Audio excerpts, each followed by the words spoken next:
Hi, welcome to Digital Chemistry. Let us continue our discussion on this haloalkanes and haloarenes. In the previous video, we have discussed regarding introduction to haloalkanes and haloarenes, and then we have discussed regarding classification and nomenclature of haloalkanes and haloarenes. Right. So, in the present video, we will discuss regarding methods of preparation. Preparation generally, we will write the reaction and we will show that how the haloalkanes are being formed. But maximum questions will be focused on the underlying chemistry of each preparation in your entrance exams like NEET and JEE. Okay, so therefore, we will go in deep with that and try to understand what chemistry is being involved in the preparation of haloalkanes. Okay, so first thing is, first you should know that what substrate we are supposed to prepare. Okay, so that is we want to prepare haloalkane. So therefore, your organic substrate will be alkane, and we have to introduce halo group to that. And how we can do that one? So only thing is, one is direct halogenation we can do by taking a hydrocarbon, you take alkane and directly we introduce halo group by replacing hydrogen atom. Say for example, you can take CH3 we will take. So we can replace one of the hydrogen from this with the halogen. Okay, so directly we will see in detail that one, right? So we can get the we will take X2. Generally, we will take CH2X. We can do that one. Okay. Similarly, what we can do? See here, our aim is to prepare this. Okay. This is alkane and this is halogen group. Halo group. Right. Then second thing what we can do is not only this. If you take like alkene, right, very rapidly we can prepare because this pi bond, okay, which is weak bond, and readily we can break that one and make the either hydrogen halide acid or directly halogen we can add to this to get the what, CH3 CH2X if you use HX, or if you use halogen directly X2, so then you will be getting 1,2-dihalide we will get. 1,2-dihalide we will see. It is very important reaction. Okay, so that also we will see. So this is how we can prepare haloalkanes. Apart from this, by exchange of the functional group, substituting. Okay, so that we can do with what? You can take a very interesting one is your alcohols. Okay, CS2OH. So this hydroxyl group we can replace with what? Halogen. Okay, so we will see that also. So that is how by different methods, and in some cases what we will do, we can do halogen exchange also, substitution of one halo group with other halo group. Especially we can exchange bromo or chloro with iodine or bromo chloro with fluorine. Okay, so that also we will see. Fine. So let us get into each preparation in detail. Fine. Okay, first one we will see from alkanes how we can prepare.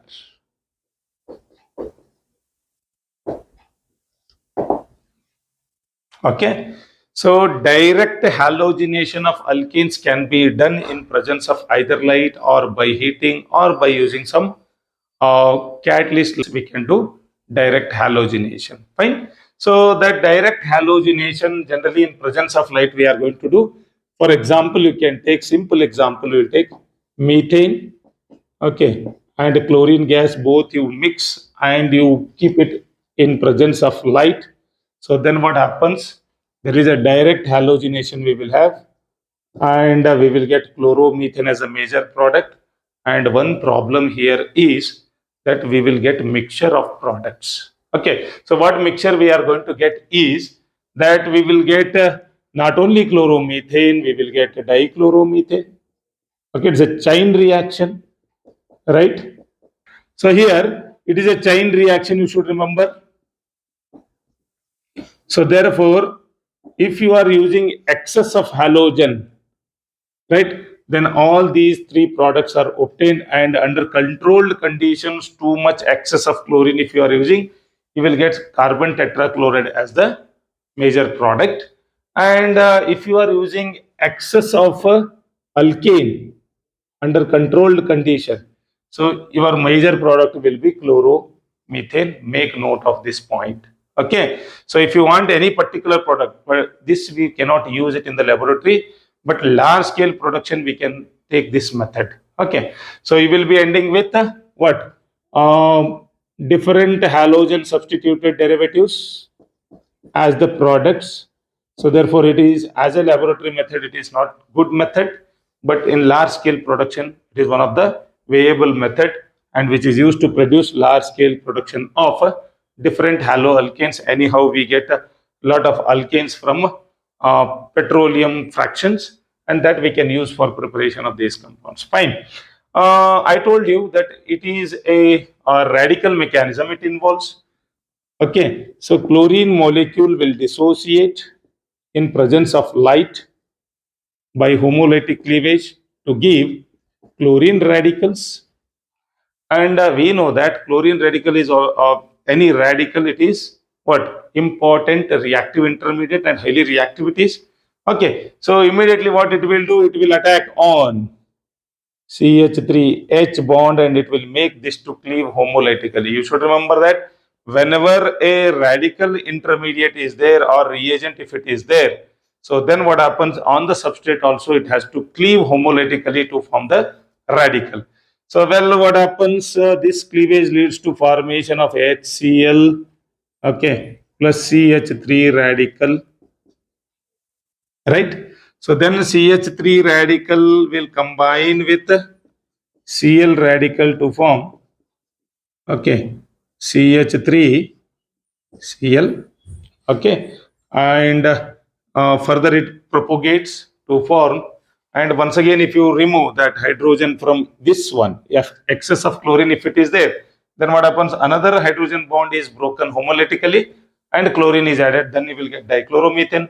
Further, if happens continuously, then chloroform followed by carbon tetrachloride we are going to get. Okay, so I hope you have understood that how we can do that one. Apart from this mixture of different halogen derivatives, suppose if you use like butane onwards, okay, C4 or beyond that if you are using, so then what happens? You will be getting a mixture of both optical isomers. Okay, so that also we will see. And suppose if you are using propane, then you will be ending with two isomers. Okay, positional isomers we will get. That also we will see. See here, if you are using CH3, CH2, CH3 plus Cl2. Okay, we are discussing with chlorine. I will tell you how bromination and iodination and even fluorination we can do that one. Okay, so here what happens in presence of light? You will be ending with two product. One is two substituted, one is one substituted. Okay, so you will be ending with CH3, CH2, CH2Cl plus another product will be CH3, CH, Cl, CH3. Two chloropropane and one chloropropane, both are positional isomers because the position of the functional group is different in both the cases. Okay, similarly, if you take beyond C4, I told you, you should make note of all these points because questions will arrive on this in your NEET and JEE examinations. Beyond C4, if you go, for example, you can take CH3, CS2, CS2, CH3.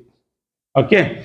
So now, if any substitution or any one of the hydrogen atom from carbon number 2, if it is being replaced, then we will be getting what?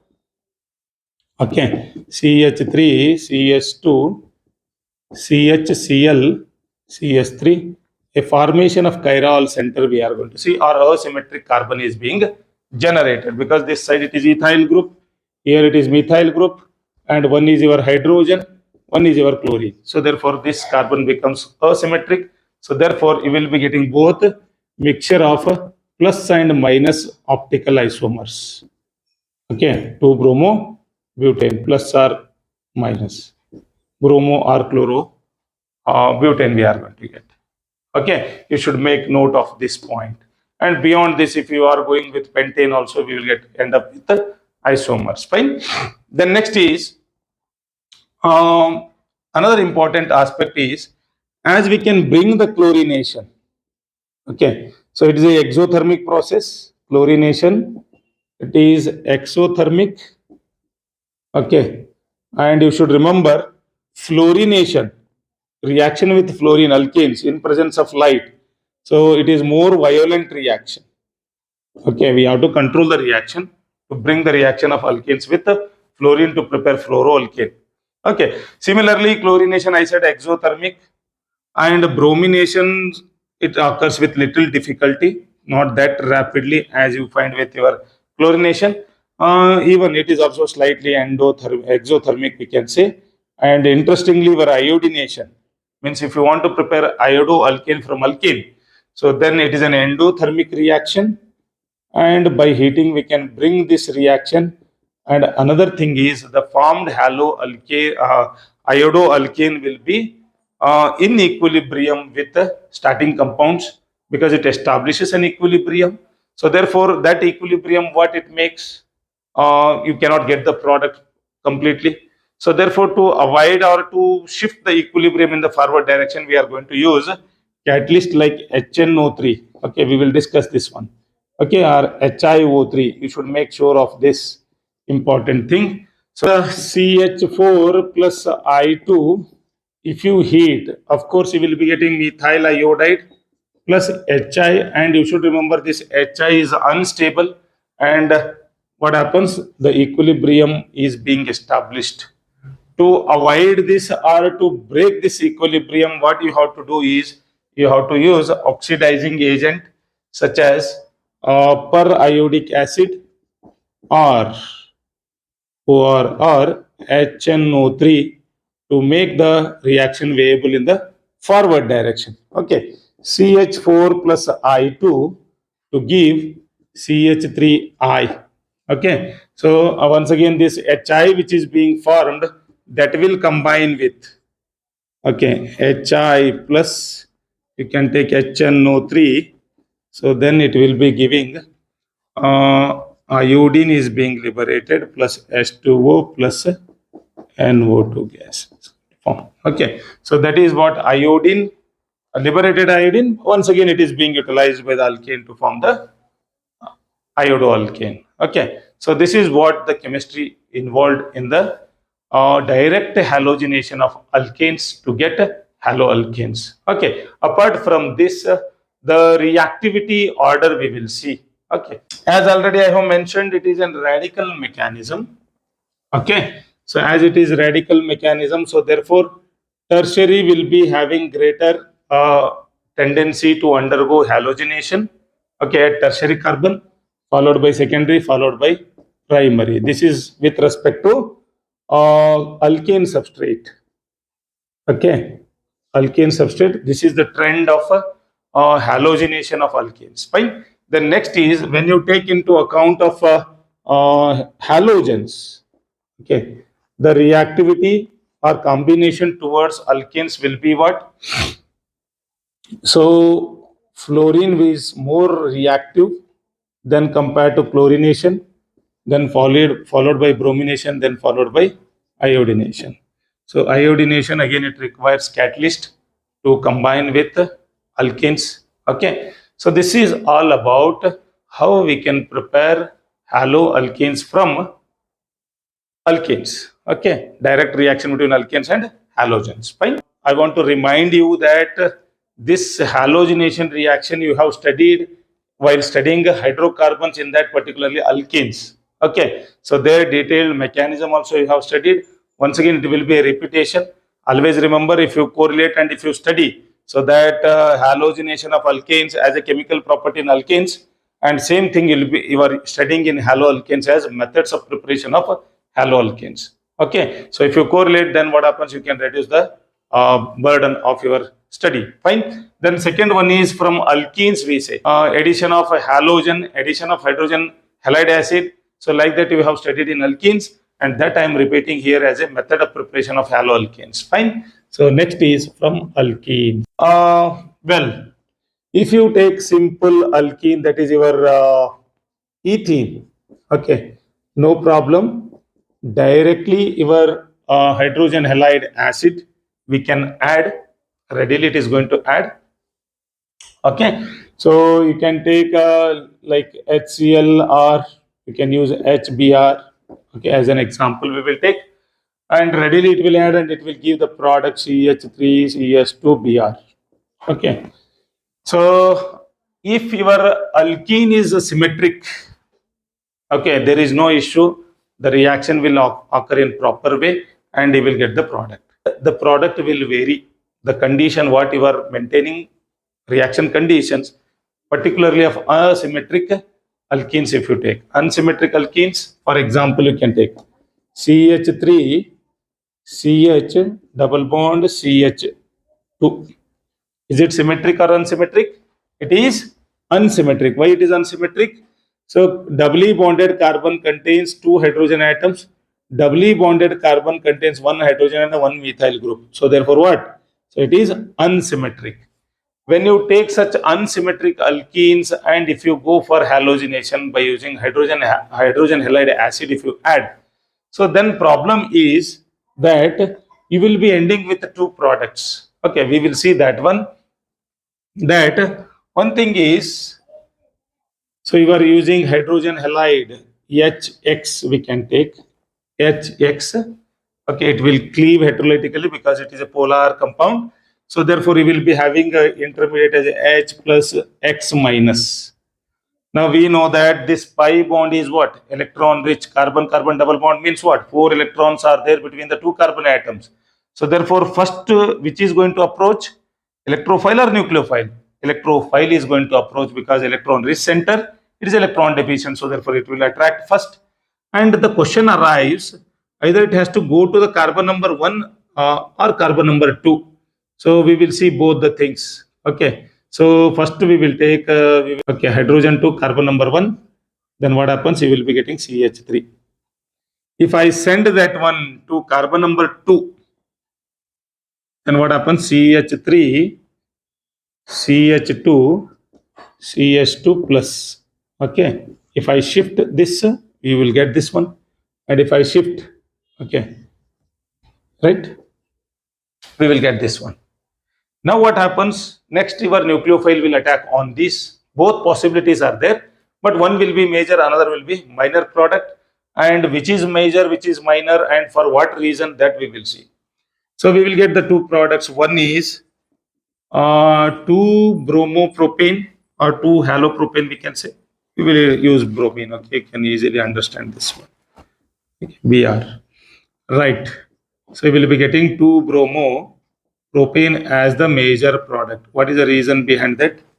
Okay, we will see that one very soon. And another one is CH3, CH2, CH2Br, 1-bromopropane you will be getting. Another product which is minor or small quantity it is formed and it will be in the large quantity. What is the reason behind this is, now you can look into the intermediates. What is this? You must have the knowledge of your electronic effects and reactive intermediates and a relative stability of the reactive intermediates. All that will make easy to understand all these aspects. Fine. See here, CH3, CH2, CH2 plus. It is a primary carbocation. Here you can see it is a secondary carbocation. So therefore, which is more stable? Secondary carbocation is more stable.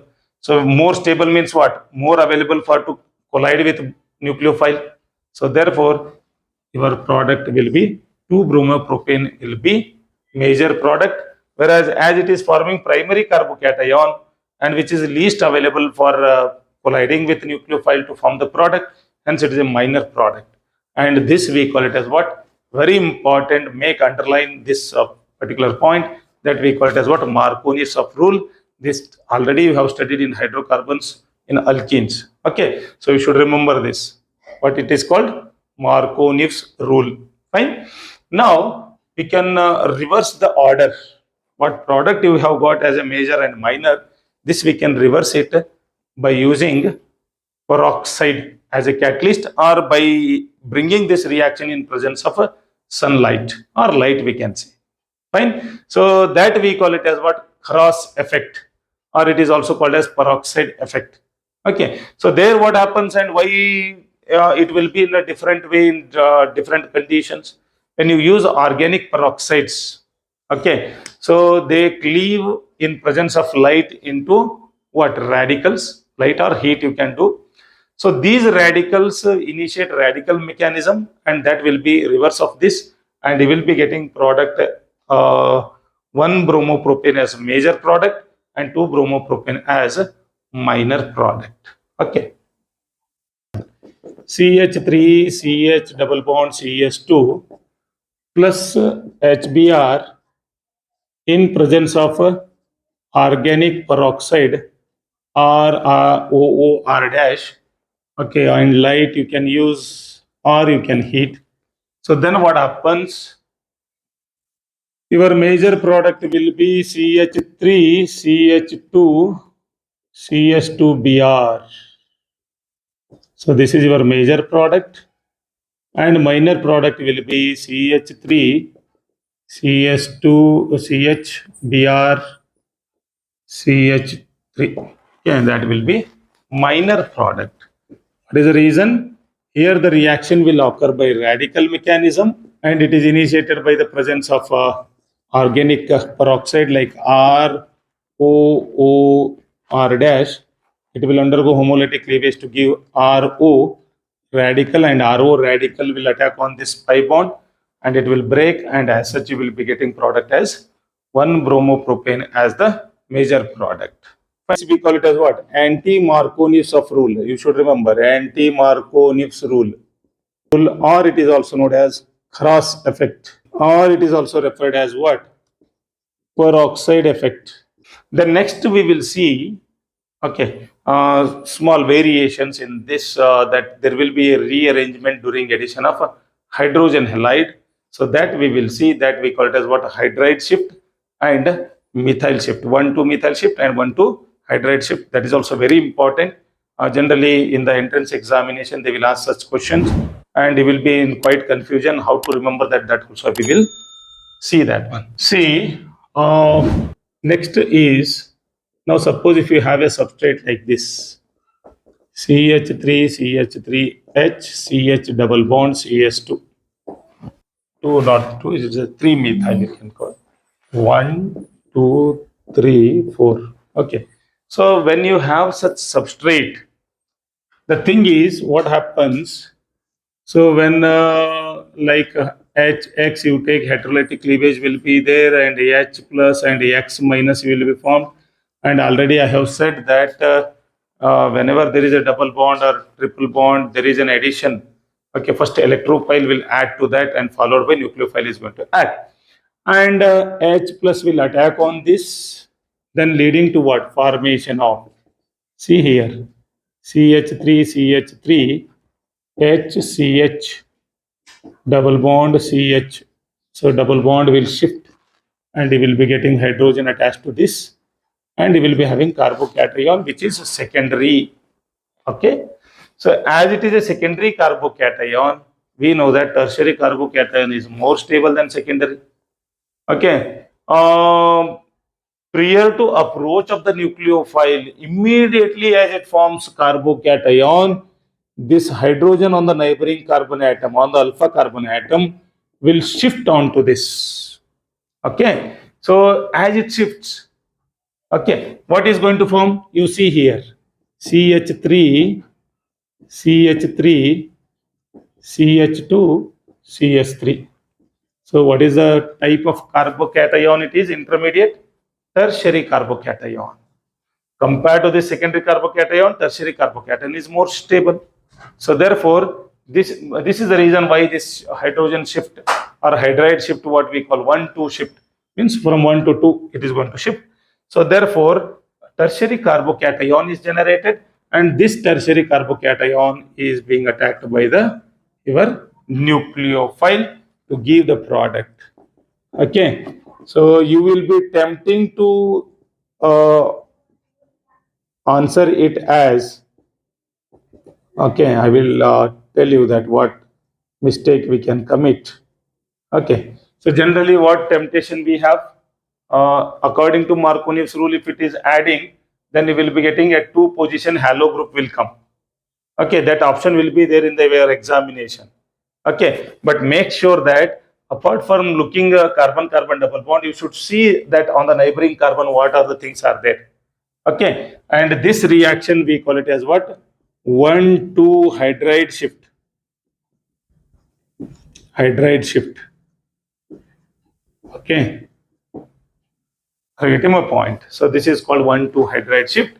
Similarly, instead of this H, if there is CH3, okay, if there is CH3, then what happens? There is called 1,2 methyl shift is going to happen. Okay, and you will be getting major product as what? Once again, we will see that how it is going to happen. So here, instead of H, you just make it CH3. Okay, so therefore you will be having CH3 here, right? Then followed by nucleophile will attack, and your product will be what? So you number here 1, 2, 3, 4. Okay, so now what you will be getting? 2 bromo, 1, 2, 3 dimethyl. Okay, butane as your major product you are going to get, and this we call it as what? 1,2 methyl shift. This is very, very important. You should remember this. Okay, I hope you have understood and make note of all these points: 1,2 hydride shift, 1,2 methyl shift, Marconi's rule, anti-Marconi's rule, and halogenation, direct halogenation of alkanes leading to formation of what? If it is methane, that how to control that to get a product. Okay, major product, one of the product as a major product. Okay, that all we have seen. And another thing we will add, and we will wind up here. Okay, instead of hydrogen halide, suppose if you take bromine halogen directly, say for example CH2 double bond CH2, wherever there is an unsaturation, okay, particularly which is not in conjugation, if it is there, so then what happens? It adds with bromine molecule. Bromine, already you know that one, it is a reddish brown color liquid it is, okay, liquid. And if you are using just bromine water, right, then what happens? One molecule of bromine will add to this, and as soon as it adds to the alkene, so then what happens? The reddish brown color will disappear, and this is used as one of the qualitative tests for the presence of a carbon-carbon double bond, or test for unsaturation we call. Okay, bromine test only it is referred, right? And you will be getting what? 1,2 dihalide. 1,2 dihalide we will get. Okay, this reaction very important, and it is used as a test for unsaturation. Okay, direct addition of the bromine, and it occurs rapidly. No need to heat. Just if you take a known compound and you just add 1 or 2 drops of bromine, then what happens? If the color of the bromine is disappearing, it implies that your compound is alkene. Fine. So this is also very important. Make note of this, right? I hope you have understood the chemistry underlying the preparation of haloalkanes from alkanes and alkenes. Okay. In the next video, we will discuss regarding preparation of haloalkanes from alcohols. Okay, and preparation of allyl halides also we will see.